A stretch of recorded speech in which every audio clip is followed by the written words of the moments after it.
ક્ષત્રિયોનો 1 ને 4 લાખ અવાજ, રૂપાલા સાહેબ હટાવો, રૂપાલા સાહેબ હટાવો. હવે આજે 16 તારીખે તો ફોર્મ ભરી દીધું છે, એટલે ઉમેદવારી ફોર્મ ભરતા તો રોકી નથી શક્યા, પણ 19 તારીખ છેલ્લી આપી દીધી છે રૂપાલા સાહેબ અને ભાજપ હાઈકમાન્ડને કે 19 તારીખ સુધીમાં રૂપાલા સાહેબની ઉમેદવારી પાછી ખેંચવી હોય તો તમે ખેંચી લેજો, પછી અમને કહેતા નહીં.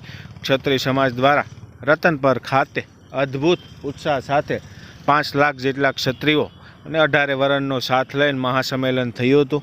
મોટા મોટા ક્ષત્રિય સામાજિક આગેવાનો પણ આવ્યા હતા, બરાબર છે.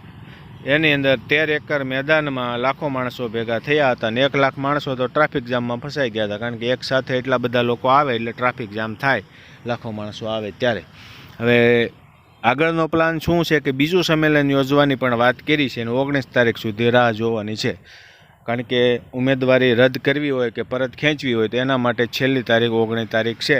ત્યાં સુધીમાં રૂપાલા સાહેબ ઉમેદવારી પાછી ખેંચી લે તો ક્ષત્રિય સમાજ નરેન્દ્ર મોદીને, ભાજપને અને રૂપાલાને પણ સાથ આપશે અને ભાજપના ઉમેદવારોને જીતાડશે. પણ જો 19 તારીખ સુધીમાં ઉમેદવારી પાછી નહીં ખેંચાય તો જે રતનપરમાં રાજકોટમાં સંમેલન થયું એ પહેલો ભાગ હતો અને બીજા ભાગની પણ જાહેરાત કરી દેવામાં આવી છે. પણ એટલું જ નહીં, ગુજરાતની તમામ 26 બેઠક ઉપર ભાજપનો ઉમેદવારનો વિરોધ કરવામાં આવશે. એ બધું આયોજન સંકલન સમિતિ દ્વારા કરવામાં આવ્યું છે અને ક્ષત્રિયોને સોગંદ પણ લેવડાવવામાં આવશે કે જો ફોર્મ પરત નહીં ખેંચાય તો પરસોત્તમ રૂપાલાને તો નહીં પણ ભાજપના કોઈ પણ ઉમેદવારને મત આપવાનો નથી. આવું બધું આયોજન ક્ષત્રિય સમાજ દ્વારા કરવામાં આવ્યું છે, કારણ કે રૂપાલા સાહેબને માફ કરવાનો તો છે પ્રશ્ન નથી.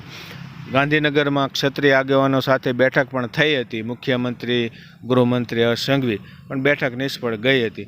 એટલે 19 તારીખ સુધી પછી ચિત્ર સ્પષ્ટ થશે કે ક્ષત્રિયો શું કરવાના છે.